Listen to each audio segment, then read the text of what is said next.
ಹಾಸನದಲ್ಲಿ ಆಸ್ಪತ್ರೆಗೆ ನುಗ್ಗಿದ ನೀರು ತೊಯ್ದು ಹೋಯಿತು ಚಿಕ್ಕಮಗಳೂರಿನ ಕಡೂರು. ರಾಜ್ಯದ ಹಲವೆಡೆ ದೀಪಾವಳಿ ಸಂಭ್ರಮಕ್ಕೆ ವರುಣನ ಬರೆ. ದೇವರ ನಾಡು ಕೇರಳದಲ್ಲೂ ಮಳೆಯ ಆರ್ಭಟ. ಸಾವಿನ ಸಂಖ್ಯೆ 7ಕ್ಕೆ ಏರಿಕೆ. ತಮಿಳುನಾಡಿನಲ್ಲೂ ಮಳೆಯಿಂದ ಸಾಲು ಸಾಲು ಅವಾಂತರ. ಈಜಲು ತೆರಳಿದ್ದ 3 ಬಾಲಕರು ನೀರು ಪಾಲು.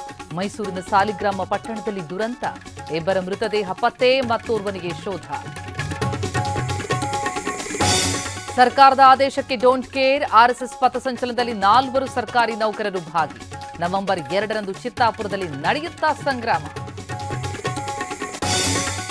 ಆರ್ಜೆಡಿಯಿಂದ 142 ಅಭ್ಯರ್ಥಿಗಳ ಪಟ್ಟಿ ರಿಲೀಸ್. 5 ಕ್ಷೇತ್ರಗಳಲ್ಲಿ ಇಂಡಿಯಾ ಒಕ್ಕೂಟದ ವಿರುದ್ಧವೇ ಸ್ಪರ್ಧೆ. ತೇಜ್ ಪ್ರತಾಪ್ ವಿರುದ್ಧ ಬಿತ್ತು ನೀತಿ ಸಂಹಿತೆ ಕೇಸ್. ಹಾಸನಾಂಬೆ ದರ್ಶನಕ್ಕೆ ನಾಳೆ ತೆರೆ. 11 ದಿನದಲ್ಲಿ 23 ಲಕ್ಷ ಭಕ್ತರಿಂದ ದೇವಿ ದರ್ಶನ. ಪ್ರಸಾದ ಮಾರಾಟದಿಂದಲೇ ಖಜಾನೆಗೆ 17 ಕೋಟಿ ಆದಾಯ. ರಾಷ್ಟ್ರಪತಿಗೆ ದೀಪಾವಳಿ ಶುಭ ಕೋರಿದ ಮೋದಿ. ಟ್ರಂಪ್ ಸೇರಿ ವಿಶ್ವ ನಾಯಕರಿಂದ ದೀಪಾವಳಿ ವಿಶ್. ರಜನಿ, ಕಂಗನಾ ಸೇರಿ ತಾರೆಯರ ಮನೆಯಲ್ಲೂ ಬೆಳಕಿನ ಹಬ್ಬ.